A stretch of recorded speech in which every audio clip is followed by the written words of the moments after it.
Señores y señores, bienvenidos una semana más a Solas Con. En el programa de esta semana tenemos a una de esas personas de las que se suele decir habitualmente que exportan el nombre de Valladolid más allá de nuestras fronteras. Pero en el caso de Fernando Cayo no se trata de un tópico. Es un actor con una amplísima reputación en el teatro, en el cine, en la televisión. Ha interpretado a personajes que nos ha ayudado a entender mejor nuestra historia. También nos ha hecho reír y también nos ha hecho tener algún que otro escalofrío. En fin, multitud de papeles que vamos a repasar en los próximos minutos, y si nos acompañan también vamos a descubrir algunas facetas, no quizá ocultas, pero sí menos conocidas de Fernando Cayo. Fernando, bienvenido a Solas Con. Encantado de estar aquí contigo. Yo quería preguntarte, porque antes de preparar la entrevista tenía pensados algunos adjetivos para empezar a describir a Fernando Cayo, actor, para poder trazar un pequeño perfil, pero vaya, me he encontrado con que a lo largo de tu carrera has interpretado papeles tanto del rey Juan Carlos como de anarquista, es decir, los dos extremos. Sí, la verdad es que yo siempre he intentado hacer cosas con las que aprenda y que me diviertan. Entonces, en el momento en el que he percibido que había el más mínimo atisbo de encasillamiento por parte de la profesión, pues siempre he tendido a esquivarlo y hacer otro tipo de trabajos.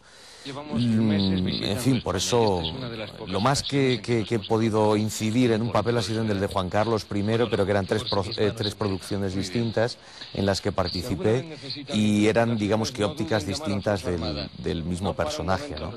Pero luego siempre he intentado hacer cosas que me refresquen, con las que aprenda y que me lleven a involucrarme de una manera intensa en una creación de un personaje de una manera original, ¿no? Fernando, yo no sé si resulta muy complicado decirnos con qué personaje se ha podido sentir más identificado o cuál le ha impactado más de todos los que has podido interpretar a lo largo de tu carrera. Bueno, hay muchos. Quizá el primero que me viene a la cabeza puede ser el Segismundo de La vida de sueño, en la producción de Pérez de la Fuente que hice hace unos años, que fue un montaje que a mí me gustó especialmente, ¿no? Segismundo es un personaje con el que he estado jugueteando toda mi vida, desde que era niño. O sea, yo creo que el primer espectáculo unipersonal que hice fue en el Colegio La Salle, de aquí de Valladolid, cuando estaba estudiando. Debía de tener como 10 años o así, que hice una especie de megamix de distintos monólogos de Segismundo, y ese es mi primer contacto con él, a través de mi padre, que era un gran amante de la literatura clásica del Siglo de Oro. Luego, en la Escuela de Arte Dramático de Valladolid, entré con un monólogo de La vida de sueño. Continué trabajando distintos monólogos de La vida de sueño con Vicente Fuentes, el asesor de verso de la Compañía Nacional de Teatro Clásico, en mi periplo en el Teatro Pavón, con la compañía, ¿no? Con la Compañía Nacional.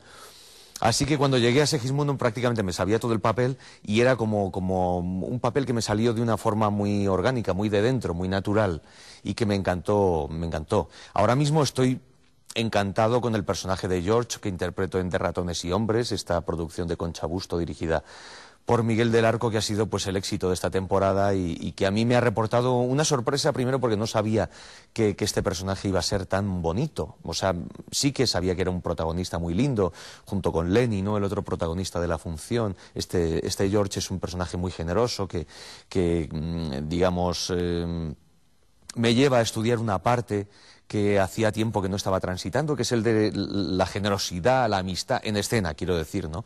Porque lo último que había hecho era La caída de los dioses, interpretando a un capitán de las SS nazi absolutamente retorcido. Entonces esto era reencontrarme con una parte más tierna, más amable, de mi personalidad y de mi trabajo.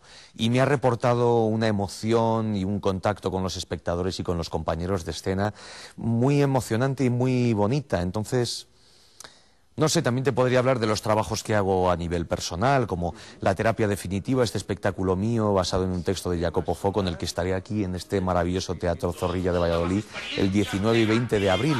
Y es otro tipo de faceta con la que me divierto muchísimo, que es un contacto casi cabaretero con el espectador, en un espectáculo transgresor, muy divertido, en el que se reflexiona, pero la gente se divierte mucho. Y es un contacto con el teatro como creador, como músico también y como intérprete, muy diferente a cualquier otra cosa. Entonces, no sé, yo intento que cada última experiencia sea realmente la más brillante y la más interesante, porque va cargada de todo el bagaje con el que voy, ¿no?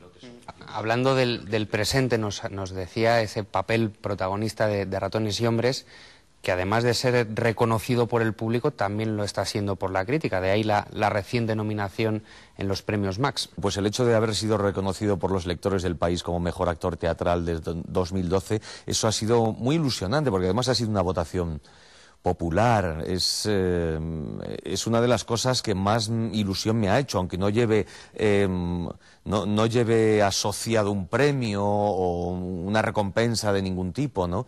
La recompensa es que, bueno, el trabajo ha llegado a la gente lo ha valorado ese esfuerzo que hay puesto ahí en el escenario, ¿no?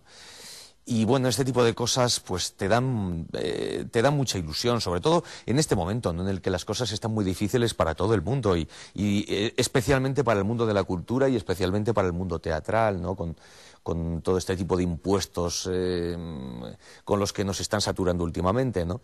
Entonces, el hecho de que de repente el público llena los teatros, el que la gente responda en votaciones populares, el que los compañeros de profesión me nominen, entre otros maravillosos actores, a los premios Max, pues hombre, son cosas que dan alegría, que dan ilusión y que dan ganas de decir, venga, vamos a continuar por aquí. Y sobre todo con lo complicadas que se han puesto las cosas ahora por lo que comentabas, ¿no? Esta subida del IVA cultural, estamos en un momento complicado, Fernando. Sí, yo creo que tenemos muchos motivos para quejarnos, todos, o sea, no solamente la industria de la cultura, sino todas. Pero yo creo que realmente ahora tenemos que estar en otro sitio. Tenemos que estar... hemos pasado de esta digamos, esta teoría de que hay que aguantar porque ya vendrá algo bueno. No, la situación, dicen los especialistas económicos, que no se trata de aguantar, porque así no vamos a conseguir nada. Se trata de buscar nuevos recorridos en esa escalada hacia la cumbre, ¿no?, en esa subida. Y yo en eso creo.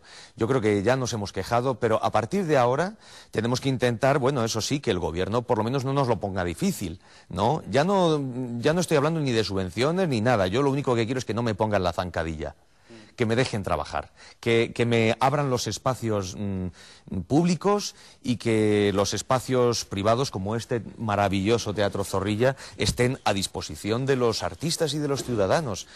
Que no nos pongan dificultades y a partir de ahí yo mismo en este momento estoy creando un nuevo espectáculo y estoy buscando vías y creo que es lo que debemos hacer, porque el público le tenemos, está ahí, el público llena los teatros de prácticamente toda España y eso está ahí, la gente necesita cultura. Si el Estado no se la da, se la daremos nosotros, ¿no?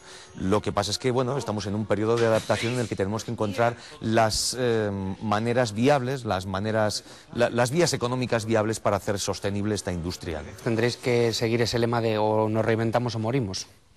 Sí, bueno, yo la opción no me la planteo, porque yo de morir no tengo ganas, ni físicamente ni artísticamente. Yo estoy por la vida y estoy por ofrecer vida encima del escenario y estoy por ofrecer ilusión y que la gente se divierta, reflexione, piense, se emocione. Para eso estamos, ¿no? Y que por unos momentos sienta en el teatro el espectador que viene a vernos que le estamos haciendo sentir, le estamos haciendo soñar y estamos arrancando su alma del fango de la rutina y del fango del miedo en el que digamos que estamos inmersos, ¿no?, ahora mismo. Está claro que tu profesión te viene de vocación pura y dura, además por lo que nos contabas antes de que ya en el Colegio La Salle ya empezaste a hacer tus pinitos. Sí, es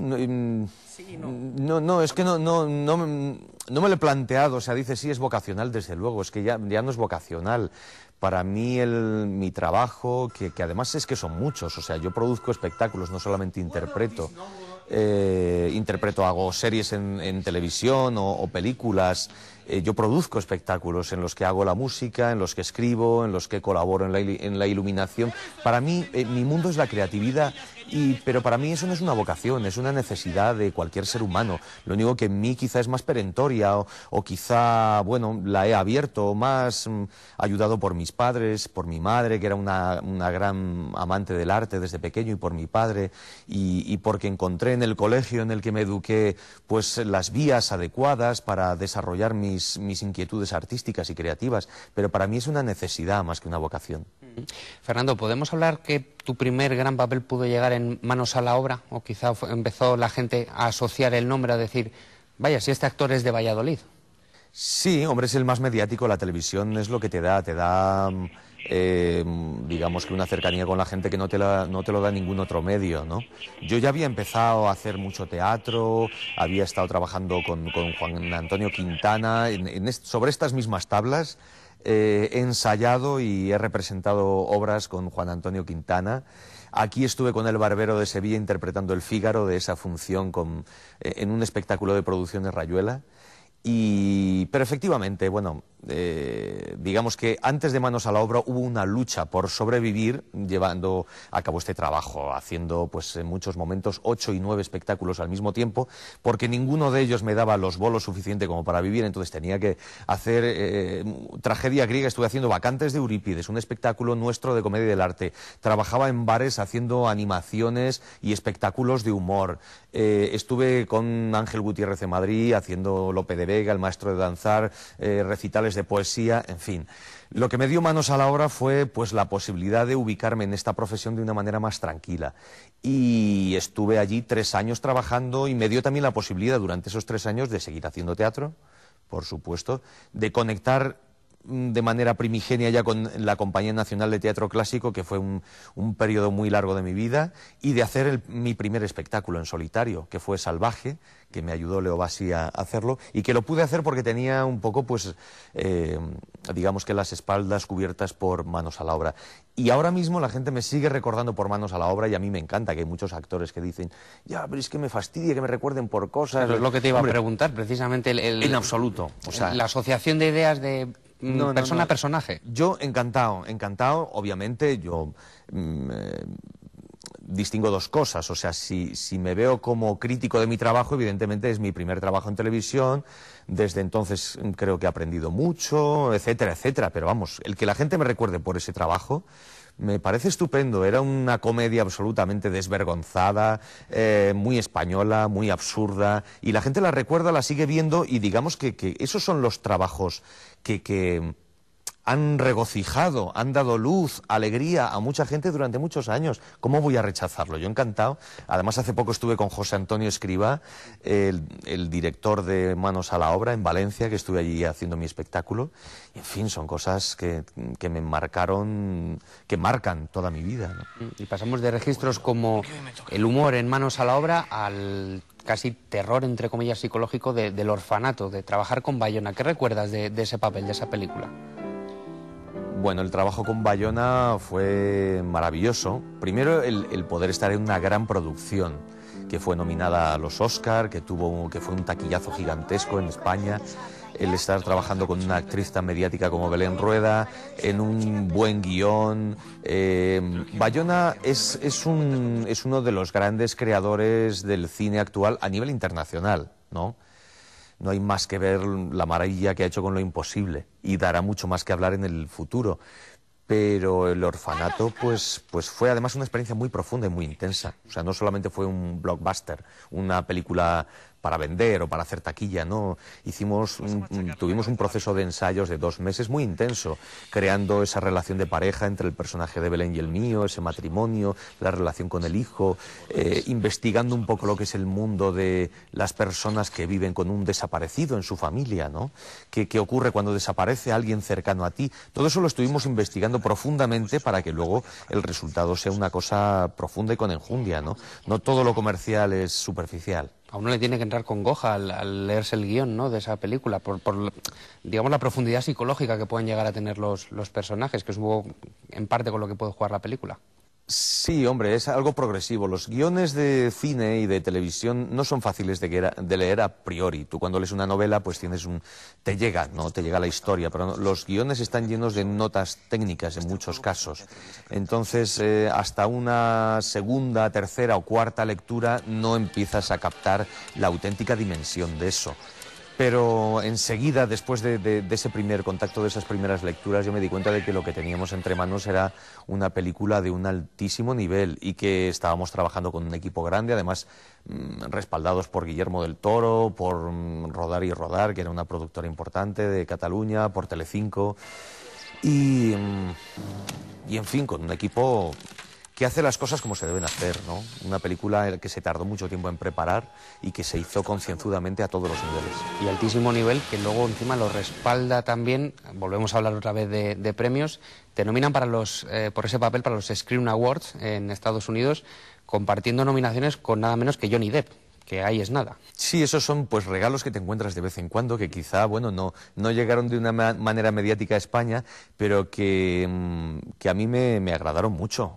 Bueno, pues estar nominado con Johnny Depp o Michael C. Hall de la serie Dexter a los premios Scream de Los Ángeles, pues en fin, pues me da mucha alegría. Después de un papel como ese, ¿a uno le entra el vértigo de ¿y ahora qué vendrá?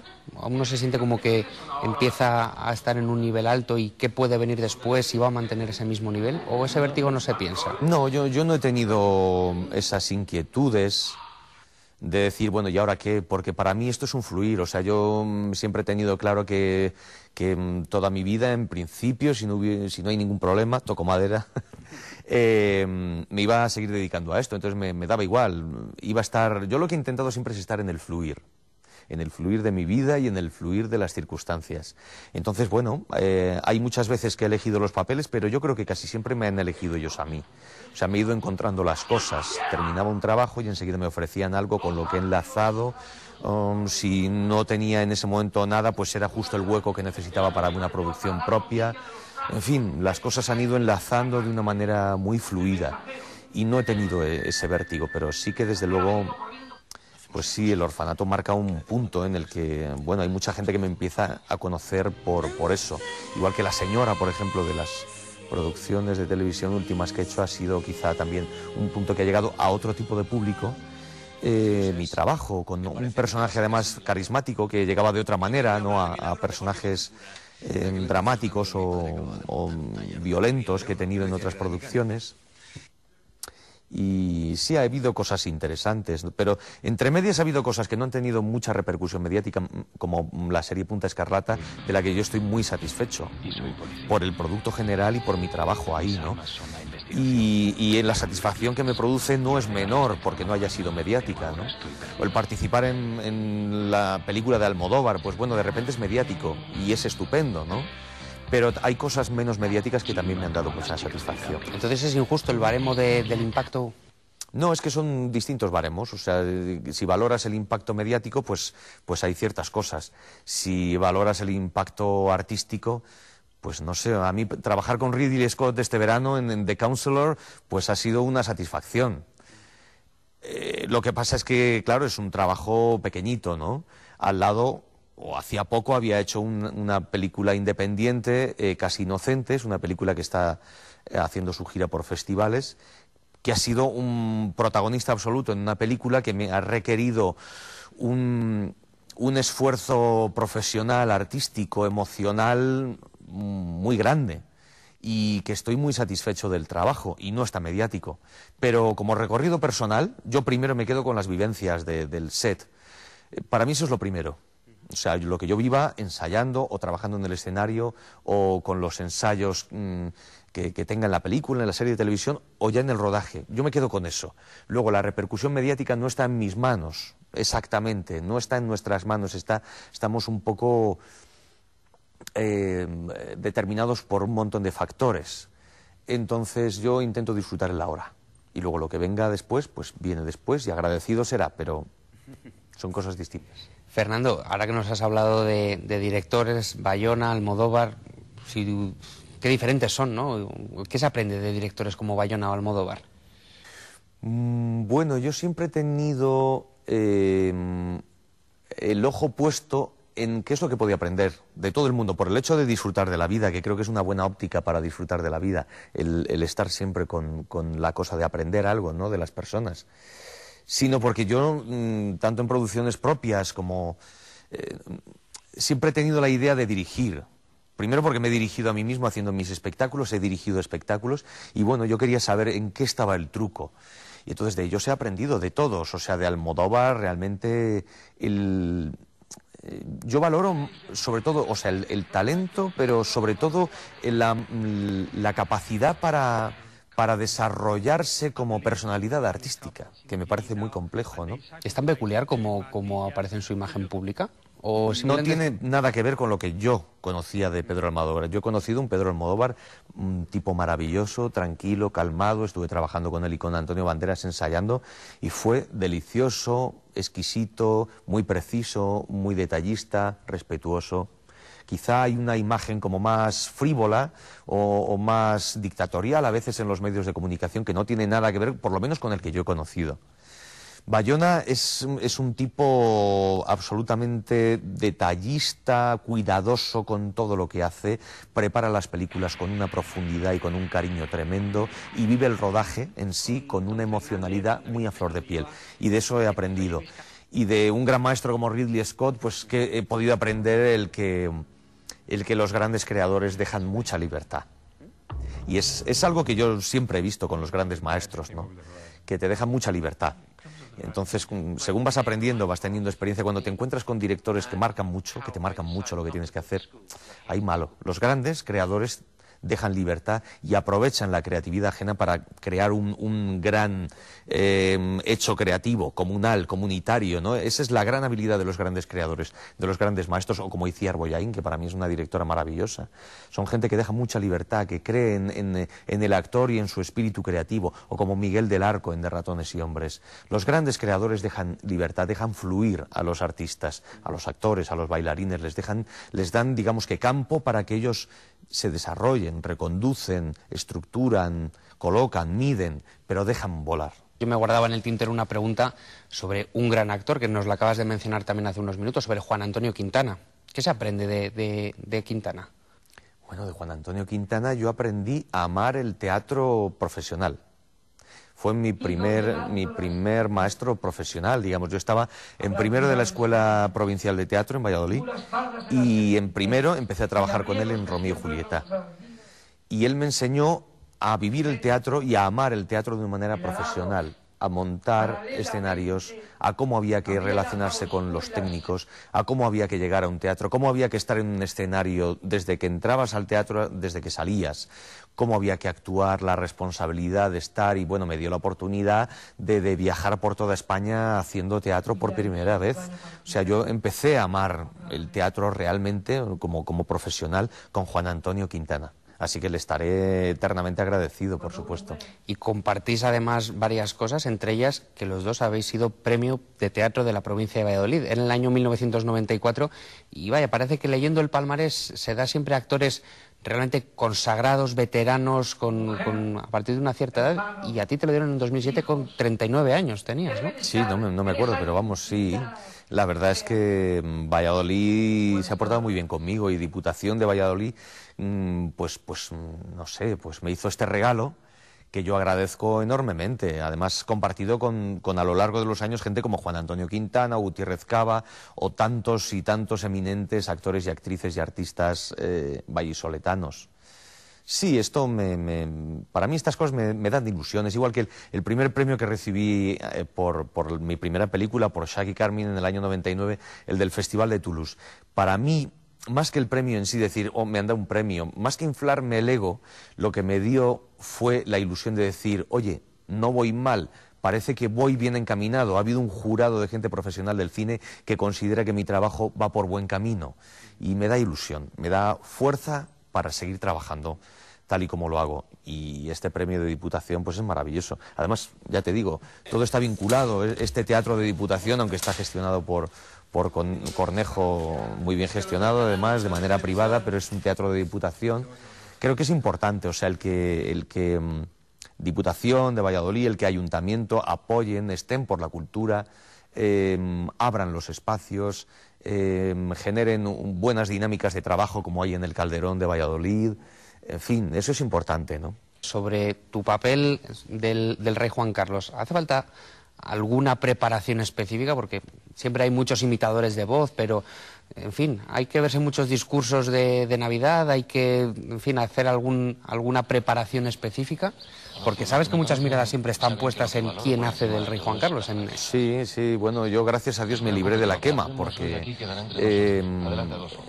yo siempre hay una parte muy importante en el proceso de trabajo, sobre todo en el audiovisual, que es la preparación. Porque cuando llegas al set, tu trabajo ya tiene que estar hecho. No puedes esperar al set a hacer tu trabajo. trabajo, allí tienes que vivirlo, tienes que relajarte y disfrutar de tu trabajo y vivirlo, pero la preparación tiene que ser previa.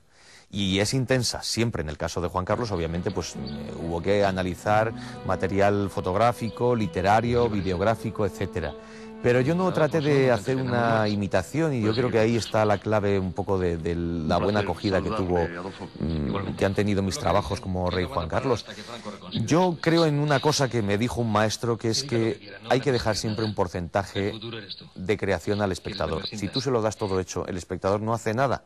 Entonces yo lo que hice fue sugerir, con mi manera de moverme, mi manera de hablar, sugerir un acercamiento a la figura del rey, pero no hacer una imitación mascada, porque entonces el espectador dice, ah, ya no tengo nada que hacer, pues sí, lo hace bien, mal, se queda fuera. Pero si tú le das un punto, hay un punto en el que le estás atrapando, porque él recrea, a partir de lo que tú estás ofreciendo, recrea su propia imagen. Y ese fue mi trabajo con este papel. Hemos hablado del Fernando Cayo actor, pero también tenemos esa vertiente del Fernando Cayo músico. Sí, bueno, yo empecé a estudiar música en el Conservatorio Profesional de Música de Valladolid antes de empezar a estudiar teatro, o sea que digamos que es mi primer amor. Empecé a estudiar música con 7, 8 años, estudié solfeo, canto coral, piano, incluso empecé a estudiar violín, luego lo dejé porque era un desastre, era muy complicado para mí y tenía ya demasiadas cosas. Pero ha habido un sentido de la musicalidad que hay que tener en el teatro y que es importante, ¿no? La formación musical es muy importante a nivel personal, o sea, primero para disfrutar como melómano de la música, o sea, para poner una música y saber extraer cosas, placer y diversión. Y luego porque he seguido componiendo material no solamente para mis espectáculos, sino para espectáculos pues de mi mujer, de Eugenia Manzanera. Ahora tiene un espectáculo para bebés que se llama Caracoles, que estará en breve en el Calderón, y que la música la he compuesto yo. En fin, es como algo natural que me nace y que lo reconozco más que nada como hobby. No me considero un profesional de la música, pero sí una persona que disfruta mucho escuchando primero y luego haciendo música. Gracias por habernos puesto la banda sonora sobre estas tablas en este programa de A Solas Con. Pues muchas gracias a vosotros por esta ocasión de encontrarme con los espectadores castellano-leonenses y nada, os espero en este mismo espacio del Teatro Zorrilla de Valladolid, 19 y 20 de abril. Pues señores, apúntense estas fechas, también las del Teatro Calderón, de ese espectáculo de su mujer. En fin, que Fernando Cayo no para, nos ha atendido un rato porque tiene la agenda realmente apretada. Nosotros se lo agradecemos y a ustedes, como no, también por haber estado aquí con nosotros. Nos vemos dentro de 7 días. Feliz semana.